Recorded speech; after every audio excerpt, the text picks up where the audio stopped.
ಮಾಡಿದ್ದಾರೆ. ಮತ್ತೆ ಬಡವರಿಗೆ 51 ಎಕರೆ ಜಾಗ ಸರ್ಕಾರ ಕೊಟ್ಟಿಲ್ಲ. ಇದನ್ನ ಸಂಬಂಧಪಟ್ಟ ರೆವಿನ್ಯೂ ಮಿನಿಸ್ಟ್ರು ಮತ್ತೆ ಚೀಫ್ ಮಿನಿಸ್ಟರ್ಗೆ ಮತ್ತೆ ಕುಮಾರಸ್ವಾಮಿ ಅವರಿಗೆ ಮತ್ತೆ AC DC ತಾಂತ್ರಿಕ ಎಲ್ಲರಿಗೂ ಅರ್ಜಿ ಕೊಟ್ಟಿದ್ದೀವಿ. ಯಾವುದೇ ರೀತಿ ಕ್ರಮ ತಗೋತಾ ಇಲ್ಲ. ಮತ್ತೆ RI ಸೆಕ್ರೆಟರಿಗಳು ಅವರ ಶ್ರೀಮಂತರ ಹಣ ತಗೊಂಡು ರೆಕಾರ್ಡ್ ರೆಡಿ ಮಾಡೋಕ್ಕೆ ರೆಡಿ ಆಗ್ತಾರೆ ಅವ್ರ ಜೊತೆಲಿ. ಆದ್ರಿಂದ ದಯವಿಟ್ಟು ಇದಕ್ಕೆ ರೆವಿನ್ಯೂ ಮಿನಿಸ್ಟ್ರು ಭಾರಿ ಒಳ್ಳೆಯವರು ಅಂತ ನಾವು ಚೆನ್ನಾಗಿ ನಂಬಿದ್ದೀವಿ. ದಯವಿಟ್ಟು RI ಸೆಕ್ರೆಟರಿನಲ್ಲಿ ಇದು ಪ್ರಕರಣ ಏನೈತೆ ಅಂತ ನೋಡಿ ಅವರು ಇದಕ್ಕೆ ಒಂದು ಮಾಹಿತಿ ತಗೊಂಡು ಅಲ್ಲಿ ಸರಿಯಾಗಬೇಕು ಎಲ್ಲ ಅವ್ರ ಜೊತೆ ಐತಾ ಇಲ್ವಾ ಆ ಜಮೀನು ಹೆಂಗ್ ಮಾರಾಟ ಮಾಡಬೇಕು. ಇದನ್ನ ಒಬ್ಬ ಶ್ರೀಮಂತ ರಾಜಕಾರಣಿಗಳ ಮುಖಾಂತರ ಯಾರೋ ಹೇಳ್ಕೊಂಡು ಬಡವರ ಜಮೀನಿನಲ್ಲಿ ಕಿತ್ತು ವಶ ಮಾಡ್ಕೊಂತವ್ರೆ. ದಯವಿಟ್ಟು ಸ್ಟಾಪ್ ಆಗಬೇಕು.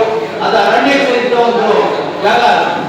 ಇಲ್ಲಿ ದೊಡ್ಡಹಳ್ಳಿ ಕೃಷ್ಣಪ್ಪ ಅನ್ನೋರು 15 ಎಕರೆ ಜಮೀನು ತಗೊಂಡವ್ರೆ, ರೀಸೆಟಲ್ಮೆಂಟ್ ಮಾಡಿದ್ದಾರೆ. ಇದು ಗೋಡಿ ಆಗಿಲ್ಲ ಮತ್ತೆ ಸರ್ವೆ ಆಗಿಲ್ಲ. ಯಾವ ತರ ಅವ್ರಿಗೆ ಸಬ್ಲಿಸ್ಟು ಎಷ್ಟು ಮಾಡ್ಕೊತಾರೆ. ದಯವಿಟ್ಟು ಆ ಸಂಬಂಧಪಟ್ಟ ಸಬ್ಲಿಸ್ಟ್ನ ಸಸ್ಪೆಂಡ್ ಮಾಡಬೇಕು ಅಂತ ನಾವು ಅರ್ಜಿ ತೋರಿಸಿದ್ವಿ. ನಮ್ಮ ಒಂದು ಕೈಗೂ ಕಾಪಿನೂ ಕೊಟ್ಟಿದ್ದೀವಿ.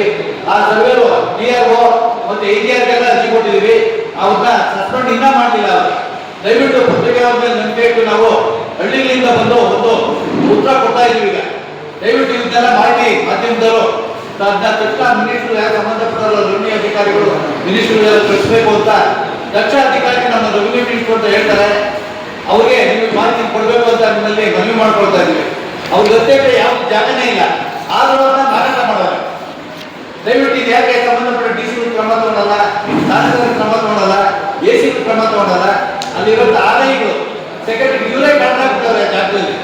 ದಯವಿಟ್ಟು ಅವ್ರನ್ನ ಸಸ್ಪೆಂಡ್ ಮಾಡಬೇಕು. ಆ ಜಾಗದಲ್ಲಿ ಬೇರೆ ಅಧಿಕಾರಿ ನೇಮಕ ಮಾಡಬೇಕು ಅಂತ ನಮ್ಮಲ್ಲಿ ಪತ್ರಿಕಾ ಮಾಧ್ಯಮದಲ್ಲಿ ಮನವಿ ಮಾಡ್ಕೊಳ್ತಾ ಇದ್ದೀವಿ.